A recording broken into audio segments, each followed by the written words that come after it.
আল্লাহ পাক বলেছেন শোনেন, ইল্লা মান তাবা, যে অনেক গুনাহ করেছে, শিরক করেছে, জেনা করেছে, মদ খেয়েছে, বেদাত করেছে, হারাম খেয়েছে, আল্লাহ পাকের অবাধ্য হয়েছে, নামাজ পড়ে নাই, যাকাত দেয় না, ইত্যাদি ইত্যাদি অনেক অন্যায় করেছে, একদিন তওবা করে ফিরে এসেছে। আল্লাহ পাক বলছেন ইল্লা মান তাবা, যে ব্যক্তি তওবা করে ফিরে আসলো, ওয়া আমানা, এবং ঈমান নিয়ে আসলো, ওয়া আমিলা আমালান সালিহান, এবং এখন থেকে শতামল করা শুরু করলো, হোক সে নারী বা পুরুষ, যে কেউ, যে কোনো বয়সের, যে কোনো বর্ণের, যে কোনো ভাষার, যে কোনো দেশের, এগুলো কিচ্ছু যায় আসে না আল্লাহ পাকের। ইন্নাল্লাহা লা ইয়ানজুরু ইলা আজসামিকুম ওয়ালা ইলা সুওয়ারিকুম ওয়ালাকিন ইয়ানজুরু ইলা কুলুবিকুম ওয়া আমালিকুম। আল্লাহ পাক শুধু কলব দেখেন, আমল দেখেন, রক্ত মাংস বর্ণ এগুলো দেখেন না। আল্লাহ পাক ফিরে এসেছে, আমল, ঈমান এনেছে, আমল সালেহ করেছে। আল্লাহ পাক বলছে উলাইকা, এরাই তারা, ইউবাদদিলুল্লাহু সাইয়্যাতিহিম হাসানাত, এরাই সেই ব্যক্তি যাদের সমস্ত গুনাহকে আমি আল্লাহ নেকি দিয়ে পরিবর্তন করে দেব। সব আল্লাহ অপেক্ষা করছেন আপনার জন্য। আপনার কাছে আসার গল্পটা হোক আল্লাহর কাছে আসা গল্প, এই জেনার কাছে আসার গল্প দিয়ে কোনো লাভ নাই। আল্লাহ পাক যেটা বলেছেন লা তাকরাবুজ জিনা, জিনার কাছেও যেও না, আপনি দেখবেন এখন বলা হচ্ছে জেনাটাই হচ্ছে কাছে আসার গল্প। আমি বলি শোনেন, নিমের ডাল দিয়ে দাঁত মাজেন, নিম গাছের ডাল আছে না, নিমের ডাল দিয়ে দাঁত মাজেন, এই পেস্ট ছেড়ে দেন, বয়কট করে ফেলেন, দেখবেন কয়দিন পর ক্ষমা চাবে যে ভুল হয়ে গেছে, আমরা এগুলা এক বানাবো না। আমরা যে নরম সরম মানুষ, কোন ইনিশিয়েটিভ নিতে পারি না, এই জন্য চড়া হয়ে বসে থাকি। প্রতিটা সেক্টরেই দুর্নীতি চলছে। এই যে কাছে আসার গল্পের নাম দিয়ে মানুষকে জানা করাচ্ছে। যুবক যুবতী স্কুল লাইফ থেকে মাহারাম, গায়রে মাহারাম, এই গায়রে মাহারামের সাথে স্কুল লাইফ থেকে শুরু হয়। স্কুল লাইফে পড়ছে ক্লাস 8, 9, 10, ক্লাস 8, 9, 10 এর মেয়েরা, ছেলেরা এখন অ্যাডাল্ট। এরা এরা এমন কিছু করে যা আপনার কল্পনাও নাই। এই বয়সেও তো সব পাপ করা শেষ। এগুলো সাক্ষী আপনারাই, আমার উপর আমাকে ভালো মন্দ বলেন না, এগুলো সাক্ষী আপনারা নিজেরাই। নিজেদের ঘরগুলো দেখেন। আর সবচেয়ে বড় কথা হচ্ছে ঘরের মানুষ কিন্তু কথা শোনে না। দেখবেন আপনি সারা দুনিয়ায় দিন কায়েম করে ফেলছেন, দিনটা, আর আপনার ঘরটা হচ্ছে নূহ আলাইহিস সালামের মতো। দেখবেন বউ কথা শোনে না, স্বামী ছেলে কথা শোনে না। এটাই বাস্তবতা। কিন্তু নূহ আলাইহিস সালামের ঘটনা মনে নাই? 950 বছর দাওয়াত দিয়েছেন, শেষে গিয়ে বলেছেন রব্বি আন্নী মাগলুবুন ফান্তাসির, আল্লাহ আমি পরাজিত হয়ে গেছি, আমাকে সাহায্য করো, আমি আর পারছি না। আল্লাহ পাক আযাব নাজিল করে দিলেন, তিনি পার হয়ে গেলেন না। ছেলে পার হয় না, ছেলে বলে আমি পাহাড়ে উঠে যাব, পাহাড় আমাকে সেভ করবে। নূহ আলাইহিস সালাম বলছেন আজকে কেউ সেভ করতে পারবে না আল্লাহর আযাব থেকে। একটু পরে ঢেউ এসে বাপ বেটার মাঝখানে পার্থক্য করে দিল, ছেলে ডুবে মরে গেল, তার স্ত্রী পর্যন্ত ঈমান নিয়ে আসলো না। আল্লাহর কাছে হাত তুলে দোয়া করছেন, আল্লাহ আমার ছেলে, আমার আহাল, আমার পরিবার। আল্লাহ ধমক দিয়ে বলছেন যে লাইসা মিন আহলিক, সে তোমার পরিবারের কেউ না। দেখবেন আপনি মাশাআল্লাহ দিনদার, আপনার ভিতরে ইসলাম এস্টাবলিশ করা ডিফিকাল্ট। মানুষ এখন খুব ব্যক্তি সচেতন, নিজের মনে যা চাবে সেটাই করবে। আর আনুগত্যকে তারা দাসত্ব মনে করে। কথা বুঝেন? আনুগত্য করাকে দাসত্ব মনে করে। আমি দাসত্ব করবো কেন? আল্লাহ এবং তার রাসূল এবং স্বামী, পরিবার, কর্তাদের আনুগত্যটাকে তারা দাসত্ব মনে করে। অতএব সুখে থাকার মূল মন্ত্র এটাই আপনার, যার যার হক তাকে তাকে দিয়ে দেন, নিজের হক আল্লাহর কাছে চেয়ে নেন, আপনি সুখে থাকবেন ইনশাআল্লাহ। আল্লাহর জন্য বাঁচেন, আল্লাহর জন্য খান, আল্লাহর জন্য পড়েন, আল্লাহর জন্য দিন কায়েম করেন, আল্লাহর জন্য আপনি ইবাদত করেন, আল্লাহর জন্য মারা যান, ইনশাআল্লাহ আল্লাহ আপনাকে জান্নাত দিবে। আর আল্লাহর কাছে আমরা সবাই একা একা ফিরে যাবো। ইন্না লিল্লাহি ওয়া ইন্না ইলাইহি রাজিউন। একা একা, একজন একজন করে হিসাব নেবেন আল্লাহ পাক। তখন আমার সাথে কেউ থাকবে? আপনার সাথে কেউ থাকবে? ইন্তেকালের পরে 40টা দিন অপেক্ষা করেন না, মানুষ মনে রাখে?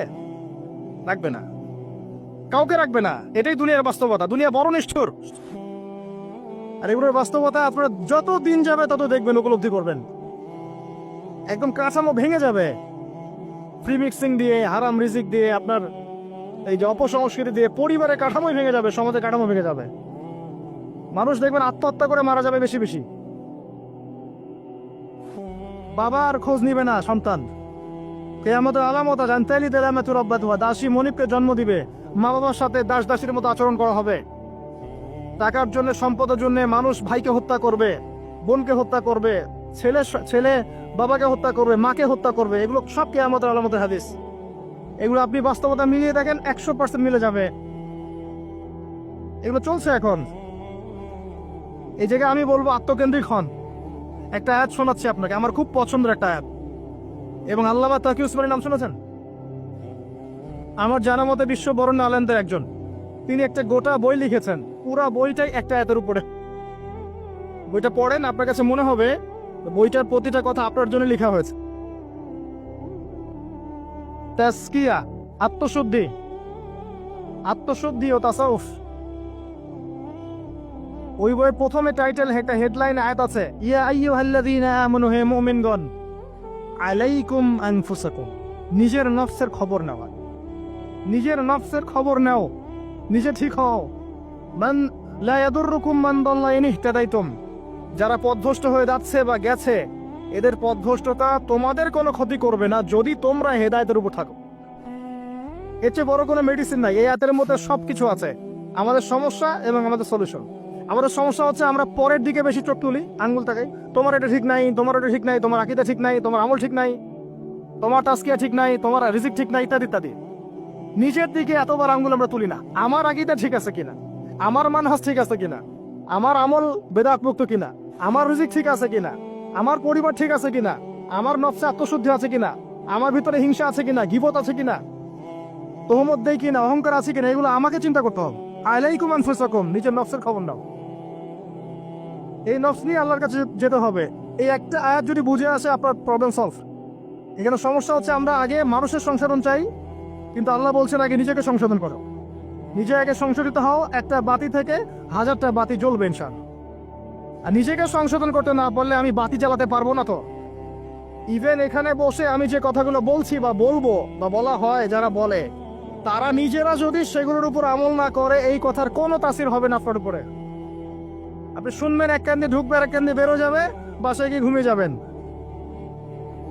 এটা বাস্তবতা। রাসূলুল্লাহ, শোনেন, রাসূলুল্লাহ সাল্লাল্লাহু আলাইহি ওয়াসাল্লামের দাওয়াতে এত হিউজ মানুষ ইসলাম কবুল করলো কেন বলেন তো? মূল কারণ কি জানেন? ইসলামের প্রতিটা বিষয়ের উপরে নবী সাল্লাল্লাহু আলাইহি ওয়াসাল্লাম নিজে আগে আমল করে দেখিয়েছেন। এই জন্য তার কথার মধ্যে নূর এবং তাসির এবং বারাকা এত বেশি ছিল যে মানুষের কলিজার মধ্যে কথাগুলো আঘাত করেছে, মানুষ পরিবর্তন হয়েছে। আর আমাদের টোটাল উল্টা। এইখানে বসবো, এই ধরনের জায়গায় যারা বসি, তাদের এক শ্রেণীর কথা বলছি, সবাই না। এখানে অনেক মানুষ আছেন যারা আল্লাহওয়ালা, এবং যারা বেশি ভাইরাল না, যারা তো সেলিব্রিটি না, রাতের বেলা তাহাজ্জুদ পড়ছেন, দেখেন কোন মাদ্রাসায় খেদমত করছেন, এমন কিছু করছেন যাদেরকে কেউ চেনে না আল্লাহ ছাড়া, তারা আল্লাহর কাছে সেলিব্রিটি। এখানে টোটালি উল্টা। আমরা বলি যেটা, সেটা নিজেরা করি না, আর সেটা করি যা বলি না।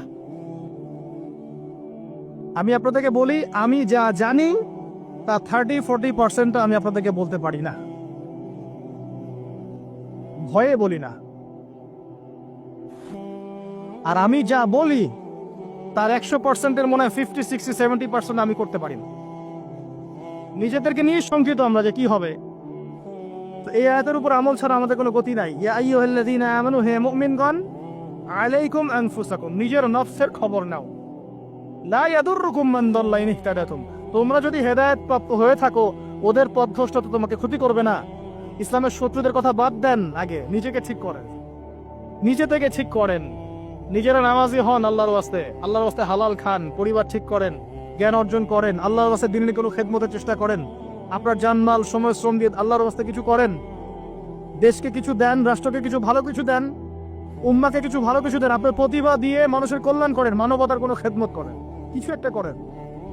গবাদি পশুর মতো জীবনটাকে নষ্ট করবেন না। খাওয়া, ঘুমানো, পেশাব পায়খানা করা, স্ত্রী সহবাস করা, বাচ্চা পয়দা করা, ডেট, এই হলো আমাদের জীবনের প্যাটার্ন। এখন কিছু করেন। সবাই তাকিয়ে আছে আপনাদের দিকে, আমাদের দিকে না, সবাই তাকিয়ে আছে আপনাদের দিকে। আল্লাহ পাক আপনাদেরকে বোঝার তৌফিক দান করুন। আর কয়েকটা কথা বলে শেষ করছি, অনেক রাত হয়ে গেছে, যত লম্বা হবে ফজরের নামাজ কাজা হয়ে যাবে। সেটা হলো, আত্মশুদ্ধির পরে হালাল রিজিকের কথা বলেছে। আল্লাহর রাস্তায় সুদ খায়েন না, ঘুষ দুর্নীতিতে যায়েন না। এরপর আমি যেটা বলবো, যে